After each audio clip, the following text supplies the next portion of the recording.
하나님은 여러분들을 사랑하십니다. 오늘 예배를 통해서 말씀을 통해서 하나님의 음성을 듣게 되시기를 바랍니다. 우리는 오늘날 많은 전쟁이 일어나는 그런 가운데서 살아가고 있습니다.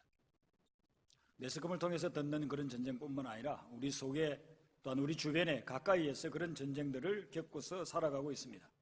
시리아에 내전이 있고 아프가니스탄에 전쟁이 있고 이집트에 반정부 시위가 있어서 많은 사람들이 죽어가고 있는 것을 보게 됩니다. 그런데 우리 가까이에도 그런 유사한 전쟁들이 있다는 것입니다.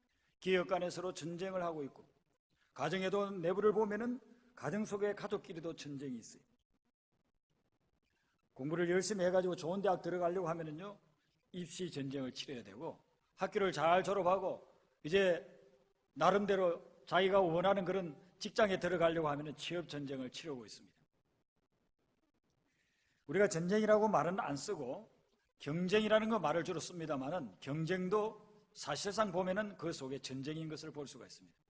그래서 성경에 보면 같은 가까이 있는 사람들, 같이 살고 있는 사람들, 그런 가운데서 경쟁으로 인해서 전쟁과 같은 그런 일들이 일어나는 것들을 성경을 통해 우리는 볼 수가 있습니다. 성경에 보면은 아담의 두 아들이 있었죠. 이 아담의 두 아들 가인과 아벨, 그들은 형제지간에 서로 경쟁관계에 있었습니다. 특별히 형인 가인이 동생에 대해서 아주 경쟁심을 많이 느꼈습니다. 그래서 아벨은 하나님을 잘 믿고 하나님이 아벨은 좋아하는 것 같은데 자기는 별로 좋아하는 것 같지 않다는 것 때문에 자기 동생에 대해서 경쟁심을 가지다가 결국은 동생을 죽여버리고 마는 그런 비극이 형제지간에 일어나는 것을 볼 수가 있습니다. 이삭에게 두 아들이 있었습니다. 이 이삭에게 있는 두 아들 에서와 야곱은 같은 날 태어났습니다. 쌍둥이로 조금 일찍 조금 늦게 그렇게 태어났습니다. 그런데 이 집안은 또 반대였습니다. 늦게 태어난 동생이 형에 대해서 늘 경쟁심을 가지고 있었습니다.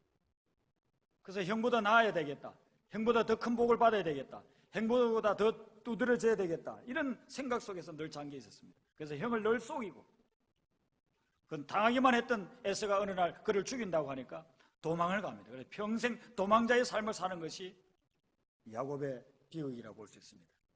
이 야곱이 결혼을 해가지고 12아들을 낳았는데요, 10아들이 그 야곱이 그렇게 좋아하는 또 편애하고 있는 요셉에 대해서 경쟁심을 가집니다. 아버지의 사랑을 받고 싶은데 아버지가 요셉에게만 사랑을 주거든요. 그러니까 요셉의 10형들이 요셉에 대해서 경쟁심을 가지는 것입니다. 그리고 그를 갖다가 종으로 팔아버립니다. 이런 것이 다른 대적들과 다른 외국에서 일어나는 것이 아니라 한 지붕 아래서 살고 있는 형제들 사이에서 일어나고 있었다는 것이죠. 오늘날 우리의 가정을 볼 때에도 형제와 자매, 부부지간에 이런 일들이 얼마든지 일어날 수가 있다는 것입니다. 여러분의 가정을 보세요. 교회 나와서는 우리가 다 화목한 그런 가정으로 보일 수 있습니다. 부부지간에 금슬이 좋은 그런 부부로 보일 수 있습니다. 그러나 하나님 앞에서 진짜 모습은 어떻습니까? 부부지간에 둘만 있을 때 모습은 어떻습니까? 그곳에 전쟁이 있지는 않습니까? 우리가 이런 전쟁을 당할 때요, 생각하기를 이렇게 생각하는 거예요. 전쟁이 좀 없어졌으면 좋겠다, 평화가 왔으면 좋겠다. 그런데 사람들이 일반적으로 생각하기를 평화가 뭐냐 하면은 전쟁이 없는 상태가 평화라고 그렇게 이야기를 합니다. 그런데 여러분, 정말 전쟁이 없는 상태면 평화일까요? 성경에서 예수님이 이야기하는 평화가 그런 것일까요? 예수님이 이야기하는 것은 전쟁이 없는 상태가 평화라고 그렇게 하지를 않습니다. 우리나라를 보세요. 남북한이 휴전을 했습니다. 몇 년이 됐습니까? 지금 60년이 됐습니다. 3년 동안 피비린내 나는 전쟁을 통해 가지고 수많은 사람들이 죽었습니다. 동족 상잔이었고 외국에서 들어온 군인들도 죽었고 많은 사람들이 죽었습니다. 그리고서는 3년 동안 싸우고 나서 우리 휴전하자 했습니다. 휴전했는데 60년 동안 휴전하는 결과 우리에게는 평화가 왔습니까? 전쟁이 없는 상태가 평화가 아니라는 것입니다. 계속해서 해박하고 있고 비방하고 있고 죽인다고 그렇게 난립니다. 서울을 불바다로 만들어버리겠다, 남한을 벌초하겠다, 이 말은 뭐냐, 남한을 싹쓸이하게 했다는 거예요. 제주도에다가 인공기를 꽂겠다는 거예요. 이것은 다 정복해가지고 제주도까지 다 점령해버리겠다는 거예요. 연평도에다가 포탄을 떨어뜨립니다. 그리고 천안함을 침몰시킵니다. 단순히 전쟁을 하지 않고 있는, 잠깐 쉬고 있다고 해서 그게 평화가 아니라는 거예요.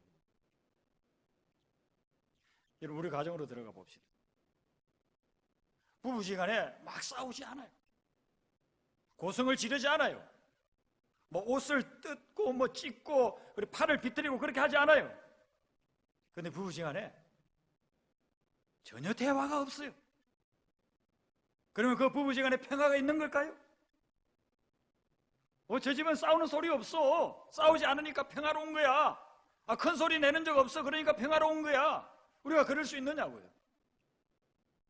오늘날 부부시간에 겉으로는 싸우지 않고 겉으로는 고함치지 않지만 서로 말을 하지 않고 지내는 부부들이 너무나도 많다는 거예요. 일주일이 지나도 한마디도 안 해요. 그때 눈치 보면서, 이웃사람 눈치 보면서, 친구들 눈치 보면서, 또 우리 믿는 사람이라고 한다면은 믿는 교인들 눈치 보면서 주일 되면 교회 와서 평화로운 것처럼 보여주지만 그러지 못하고서 살아가는 경우들이 생각보다 많다는 것입니다. 그러면 여러분, 진짜 평화는 무엇이냐 이거죠. 진짜 평화, 하나님께서 우리에게 주시고자 하는 진정한 평화는 무엇이냐는 거죠. 성경을 볼 때 그 진정한 평화는 어떤 거냐면요, 서로가 신뢰하고 좋은 관계를 맺고서 살아가는 것, 그게 평화라는 것입니다. 서로가 신뢰하는 거예요. 서로에게 마음이 열려 있는 거예요. 그리고 굿 릴레이션십을 가지고 나가는 거예요. 그게 진정한 평화라는 것입니다. 싸우지 않는다고 평화, 다투지 않는다고 평화, 큰 소리 치지 않는다고 평화, 그거는 거짓된, 위장된 평화라는 거예요. 우리는 평화롭습니다 겉으로는 보였지만은 그건 진짜 평화가 아니라는 거예요. 우리가 주님 앞에 나왔을 때에 주님이 우리에게 평화롭게 살아라고 하는 것은요, 위장된 평화를 거두어내고 물리치고 진정한 평화를 누리라고 하는 거예요. 여러분들이 주님 때문에 참된 평화를 누리게 되시기를 바랍니다. 참된 평화를 누리려면요, 먼저 나 자신과의 사이에서 평화를 누려야 돼요. 나는 나 자신하고 다 평화롭게 지낸다고, 자신하고 평화롭게 지내지 않는 사람이 누가 있느냐고 우리가 그렇게 할지 모릅니다. 그런데 여러분, 자신과 평화롭게 지내지 못하는 사람들이 의외로 많습니다. 병원을 찾아옵니다. 정신병원을 찾아와요. 나 도저히 잠도 못 자겠고 힘들고 너무 고통스럽습니다. 또 상담자를 찾아옵니다. 이유가 뭘까요? 자기하고 평화를 누리지 못하고 있는 거예요. 자기 마음속에 평안이 없는 거예요. 그래서 너무 고통스러워서 잠을 못 자는 불면으로 인해서 뭐 이상한 생각들이 들고 이상한 소리들이 들리고 괴로워서 못 살겠다는 거예요. 불안해서 못 살겠다는 거예요. 밥을 먹어도 소화가 잘 안 된다는 거예요. 나하고 평화롭지를 못하다는 거예요. 자신과 평화로워야 된다고 한다면 자신하고 평화롭지 않은 사람이 누가 있겠느냐고 그렇게 이야기할지 모르는, 실제로는 자기 자신과 평화롭지 못한 삶을 살아가는 사람들이 의외로 많이 있다는 것입니다. 우리 주님 시대에도 마찬가지였어요. 주님 시대에 귀신 들린 사람들이 많았어요. 사복음서를 읽어보면 귀신 들린 자들을 많이 쫓아내요.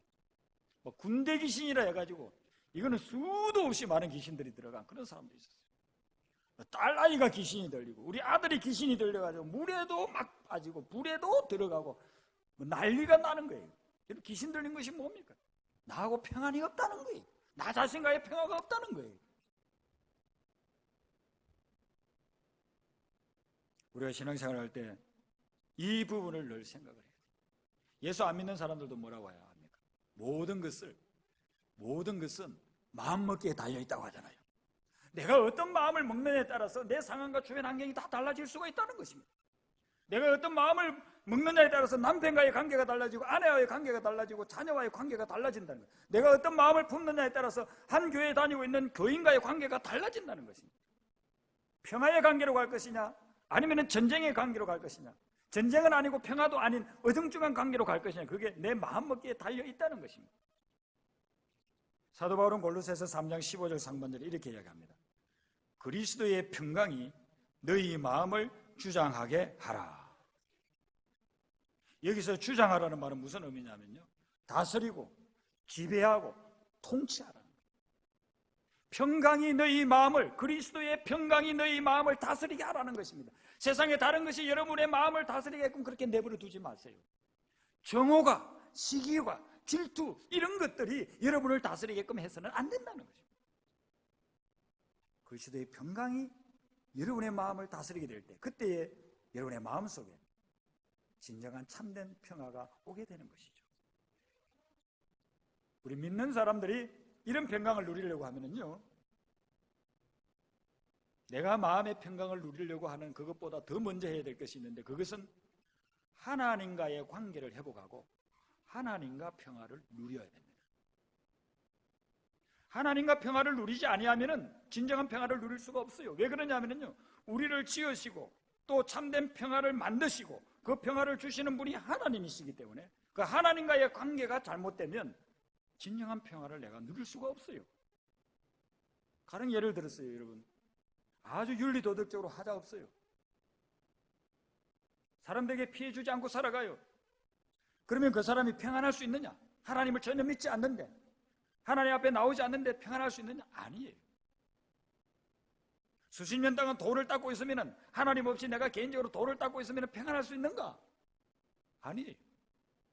저 인도에서 그 힌두교 도사에 대한 그 다큐멘터리를 방영하는 것을 제가 한번 아주 관심 있게 봤습니다. 이 사람은 나이가 70 정도 됐는데 평생을 돌을 닦았어요. 그리고 옷을 제대로 입지 않고 그냥 부끄러운 부분만 가리고, 그리고서는요, 옷을 입지도 않은 상태에서 자기 자신을 아주 고행하면서 돌을 닦았어요. 나이가 70세니까 적어도 5, 60년 동안을 돌을 닦은 거예요. 그래서 리포터가 인터뷰를 하는 겁니다. 그 오랫동안 돌을 닦으셨는데 어떻게 깨달은 바가 있습니까? 그래 물어보니까 이분 대답이 뭐냐면, 제가 아직 깨달지를 못했습니다. 더 깨닫기 위해서 저는 죽을 때까지 계속 돌을 닦을 겁니다. 그런 이야기를 하는 거예요. 여러분, 우리가 돌을 닦는다는 것, 그것은 한계가 있는 거예요. 그럼 무엇과 같으냐면요, 내가 열심히 달리고 수영하고 해가지고 한국에서 미국까지 태평양을 건너오겠다고 하는 거하고 같아요. 정말 우리가 하나님이 주시는 그런 평안을 누리려고 하면요, 하나님이 우리에게 예배해놓은, 우리를 위해서 예배해놓은 비행기를 타야 돼요. 그 비행기를 타고서 인천공항을 떠나면 12시간 후면은 여기에 도착하는 거예요. 우리가 하나님이 주시는 어떤 평안을 누리려고 할 때 내 노력이나 내가 돌을 닦아가지고 그렇게 평안이 주어지는 것이 아니라는 거예요. 하나님과의 관계가 제대로 회복되지 아니하면 아무리 내가 노력해도 평화가 안 온다는 것입니다.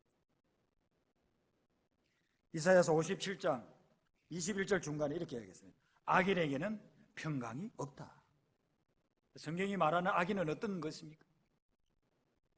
남의 물건 훔치고 거짓말하고 남 때리고 하면 그 악인, 물론 그것도 악인이에요. 그래서 성경이 이야기하는 악인은 근본적으로 하나님을 인정하지 않고 하나님을 의지하지 않고 하나님과의 관계를 끊고서 살아가는 사람이 악인이에요. 그런 상태에서는 평안이 없다는 것입니다. 하나님과의 관계가 회복될 때 그때부터 진정한 평안이 나에게 오기를 시작한다는 것입니다. 로마서 5장 1절에 이렇게 이야기합니다.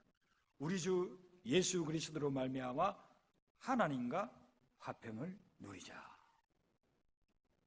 욥기 22장 21절 상반절에는요, 너는 하나님과 화목하고 평안하라. 왜 그러냐면 하나님과의 평안이 이루어져야 진정한 내 마음의 평안이 이루어지기 때문에 이렇게 성경은 근거하고 있는 것입니다. 그래야 해서 여러분들이 하나님과의 관계 속에서 평안을 누리고 마음의 평안이 이루어질 때 그 다음 단계로 하셔야 될 것이 뭐냐면은 여러분의 주변에 있는 사람들하고 관계를 회복하고 평화롭게 살아가는 거예요. 로마서 12장 18절에 이렇게 말씀하고 있습니다. 할 수 있거든 너희로서는 모든 사람과 더불어 화목하라. 여기서 모든 사람은 어떤 사람을 이야기하겠습니까? 나하고 코드가 맞는 사람만 이야기할까요? 나하고 생각과 감정이 잘 통하는 사람만을 이야기할까요? 아니면 우리 예수 믿는 사람들만 이야기할까요?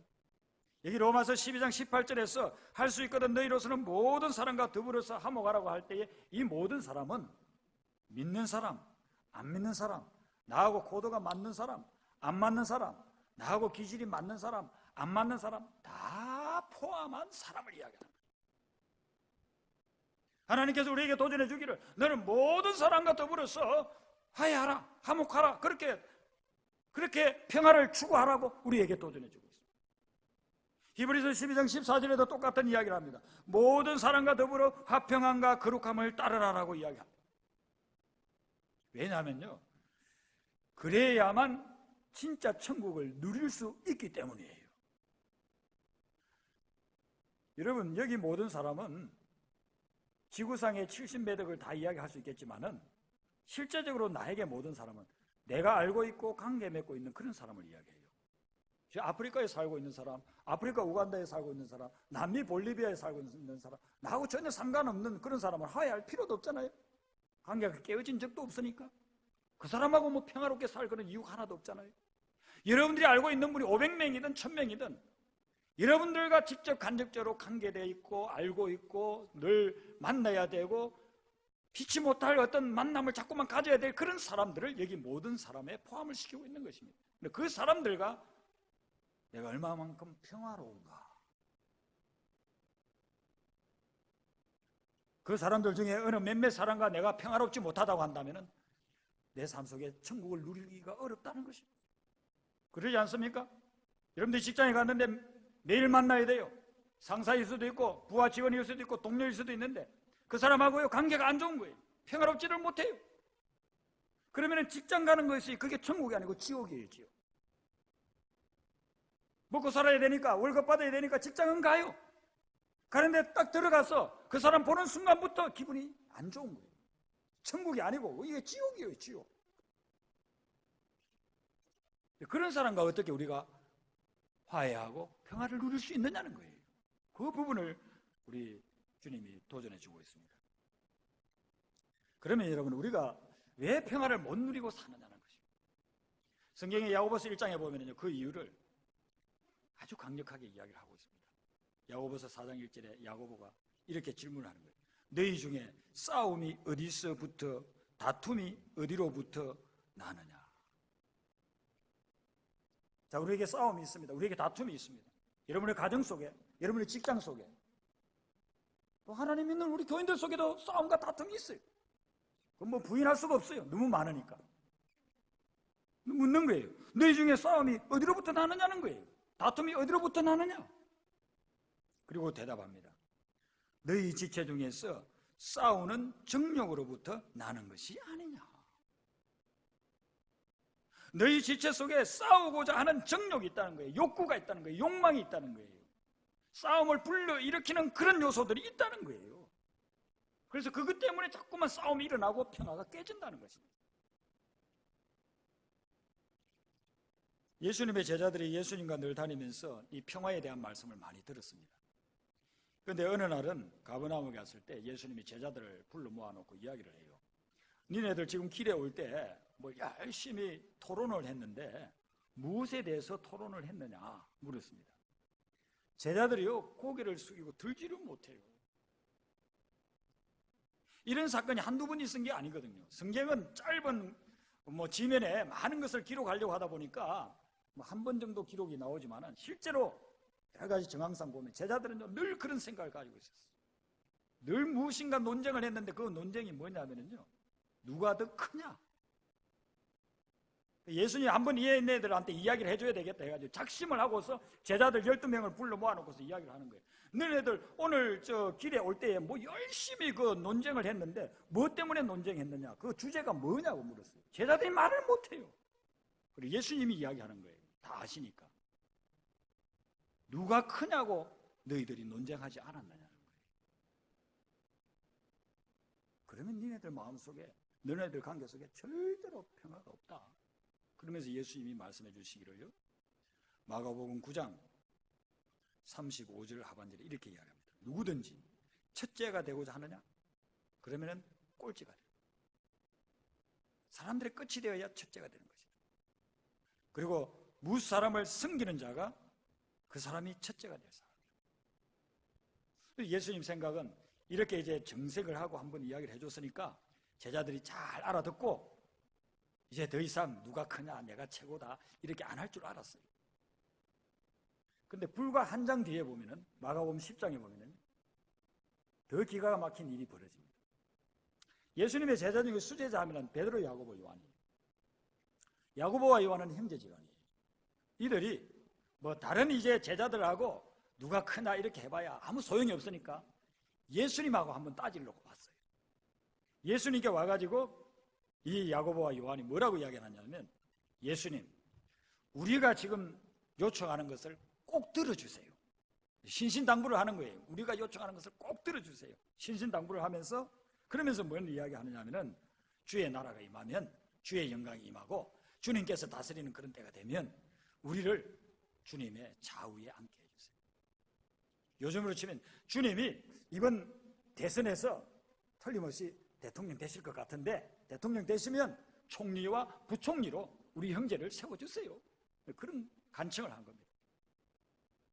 굉장히 구체적이고 굉장히 담대한, 어떻게 보면 상당히 뻔뻔스러운 그런 요청이지 않습니까? 그러면 예수님이, 그래, 내가 뭐 큰 나라를 이루면 너희들 그렇게 사용해 주마, 이렇게 이야기했겠습니까? 아니, 마가복음 10장 43절 44절에 보면 이렇게 나옵니다. 너희 중에 누구든지 크고자 하는 자는 너희를 섬기는 자가 되고, 너희 중에 누구든지 어뜸이 되고자 하는 자는 모든 사람의 종이 되어야 하리라. 마가복음 9장에서 이야기해 준 그것을 그대로 이야기해 줍니다. 왜 그러냐면요, 이렇게 해야만 진정한 평화를 누릴 수 있기 때문에.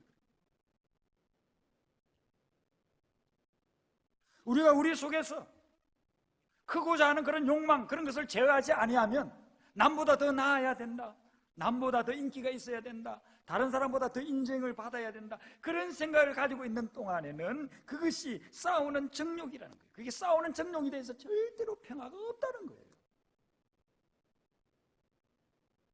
조금만 방심하면 우리의 생각 속에, 우리의 마음 속에 이런 싸우는 정욕이 자꾸 들어오는 겁니다. 싸우고자 하는 욕구가 들어오는 것입니다. 내가 큰 사람이 돼야 돼, 내가 두드려져야 돼, 내가 더 인정받아야 돼, 내가 더 나은 사람으로 존경을 받아야 돼. 그렇게 하고 있는 동안에는요, 거룩한 성령을 삼으면서 모이는 교회 공동체도 절대로 평화롭지가 못하다는 것입니다.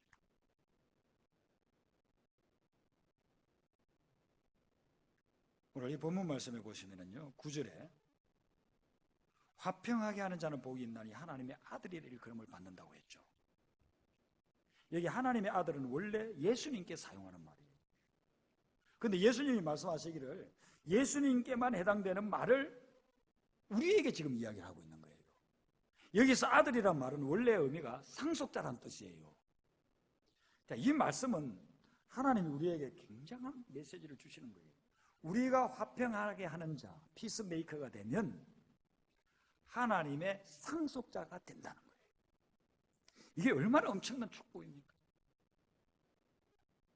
저는 가난합니다. 근데 우리 아버지가 한 100억 불을 가지고 있는 부자라고 하자고요. 그러면 아버님이 나중에 연세 드시면 저에게 유산을 줘요. 또 돌아가시면서 유산을 줘요. 내 아들에게 이 유산에 3분의 1을 주라. 3분의 1만 해도 얼마나 어마어마한 금액입니까? 저는 지금 가난할지라도 염려할 필요 없어요. 아버님이 나에게 유산을 준다면, 오늘이라도 유산을 떼어주신다면 저는 아버지의 상속자라는 것 때문에 갑자기 가난뱅이가 부자가 돼버리는 거예요.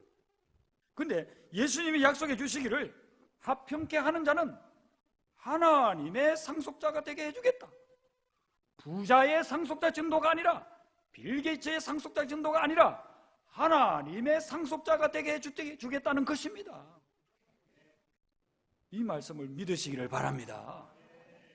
내가 마음의 평화를 누리고 하나님과의 관계 속에서 평화를 누리고 그 평화를 가지고 주변에 있는 사람들과 평화를 누리게 되면, 또 화해를 시켜 나가면 하나님의 상속자로 만들어준다는 거예요. 여러분, 여러분들끼리 모일 때 무슨 말을 합니까? 여러분들끼리 뭐 맥도날드에서 모이고 어디 뭐 햄버거 샵에서 모이고 그렇게 할 때 무슨 이야기를 합니까? 여러분들하고 잘 통하는 사람들끼리 모이면 무슨 말을 합니까? 그때 칭찬하는 말을 합니까? 거기에 없는 사람을 아이고 격려하는 말을 합니까? 칭찬해주는 말, 그런 말을 합니까? 아니면 여러분들끼리 뭐 말이 맞는다고, 입이 맞는다고 해가지고 거기에 없는 사람들 막 씹으면서 막 그냥 여러분들 욕하면서 비방하면서 그렇게 지냅니까? 혹시라도 그렇게 지내는 분이 있다면 오늘 이 설교 듣고 딱 멈추세요. 여러분의 입술에 무좀이 나기 전에.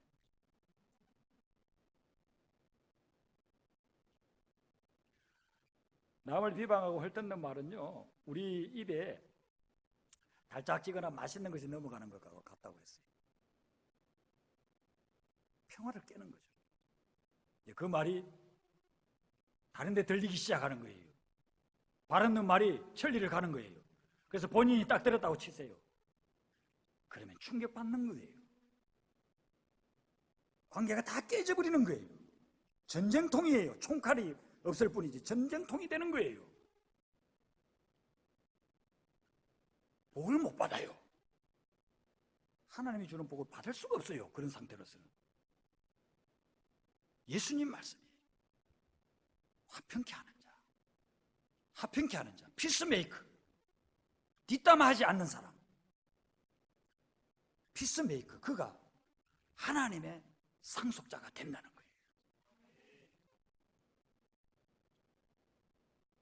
여러분, 우리가 물질적으로 무슨 복을 받고 또 건강의 복을 받고 지위의 복을 받고 지식의 복을 받고 하나님 잘 믿어도 그런 복을 못 받을 수는 있어요. 근데 하나님이 정말 여러분들에게 주려고 하는데 피스메이커가 되지 못해가지고 하나님이 주고자 하는 복을 못 받는다고 한다면 여러분의 인생은 얼마나 억울한 인생이 되겠습니까? 생각해보세요. 여러분들이 노력을 안 한 거 아니에요. 여러분이 교회를 열심히 안 다닌 것도 아니에요. 여러분들이 모임에 열심히 나오지 않은 것도 아니에요. 열심히 교회 다니고 열심히 교회 나오고 열심히 모임에 참석했어요. 그런데 하나님이 정말 주는 그 복을 우리가 차단시키는 피스메이커가 아닌 트러블 메이커로서 살아가기 때문에 하나님의 상속자가 되지 못한 부분이 있다고 한다면 이 부분은 여러분들이 가슴을 치면서 회개하고 뜯어 고쳐야 될 부분, 정말 가슴을 치면서 여러분의 옷을 찢으면서 하나님 앞에서 회개해야 될 그런 부분, 그 부분에서 거듭나야만, 트러블 메이커에서 피스메이커로 거듭나야만 하나님의 상속자의 복을 받게 될 줄로 믿습니다. 저는 여러분들을 향해서뿐만 아니고 이 설교를 듣는 이 남가주의 이민자들, 라디오를 통해서 듣는 이민자들을 향해서 동일한 말을 합니다. 여러분의 교회에, 여러분의 모임에, 여러분의 가정에 여러분들 스스로가 피스메이커가 된다는 것은 그 가정을 화목하게 하는 차원을 넘어서 여러분이 하나님의 상속자가 되게 한다는 거예요. 예수님이 이 땅에 오셔가지고 이 하나님의 아들로서 평화에 대해서 끊임없이 우리에게 도전해 주셨어요. 예수님이 태어났을 때 천사들이 뭐라고 노래를 했느냐면요, 누가복음 2장 4절 하반절에 땅에서는 하나님이 기뻐하신 사람들 중에 평화로다. 예수님이 태어난 것을 보고 천사들이 평화가 왔다는 거예요. 이 땅에 예수님이 태어나고 평화가 왔다는 거예요. 그리고 예수님이 사역을 하시면서 수시로 평안에 대해서 이야기합니다. 요한복음 14장 27절에 보면 평안을 너희에게 끼치노니 곧 나의 평안을 너희에게 주노라. 예수님은 평화의 왕으로 오셨어요. 그리고서는 평안을 나누어 주는 거예요. 예수님이 가난한 사람들에게 먹을 것을 주고 병든 자를 치유하시고 염려 걱정 근심하는 사람을 위로하시고 죄로 인해서 고민하는 사람들에게 용서를 해주시고, 이렇게 하신 그 목적은 뭐냐면요, 그 사람들이 하나님이 주시는 평안을 누리게 하려고 주신 거예요. 예수님이 그렇게 하신 목적은 뭐냐면요, 하나님이 주시는 평안을 누리게 하려고, 가난 속에서 평안을 못 누리니까 그 가난을 극복해서 평안을 누리게 하려고, 몸이 아파서 평안을 못 누리니까 그걸 극복하고 평안하게 하려고, 관계가 깨어져서 힘들어하니까 용서해 줌으로써 평화롭게 살게 하려고, 그래서 예수님이 우리에게 와서 그런 많은 일들을 하셨다. 예수님이 하셨던 사역은 다른 말로 하면 평화운동이라고 볼 수 있습니다. 평화운동을 해주신다는 것입니다. 그 예수님이 마지막에는요, 십자가를 지시면서 우리에게 평화를 주시려고 했는데, 사도 바울이 이에 대해서 에베소서 2장 13절에 이렇게 이야기하고 있습니다. 이제는 전에 멀리 있던 너희가 부부시간에도 멀어질 수 있고, 부모와 자식 간에도 멀어질 수 있고, 형제지간에도 몇 년이 지나도 만나지도 서로 연락도 안 하는, 멀리 있을 수 있잖아요. 근데 이제는 전에 멀리 있던 너희가 그리스도 예수 안에서 그리스도의 피로, 십자가로 가까워졌느니라. 예수님의 십자가 아래서 또 나에게 주어진 예수님의 십자가를 지고 갈 때에, 그때에 가까워진다는 것입니다.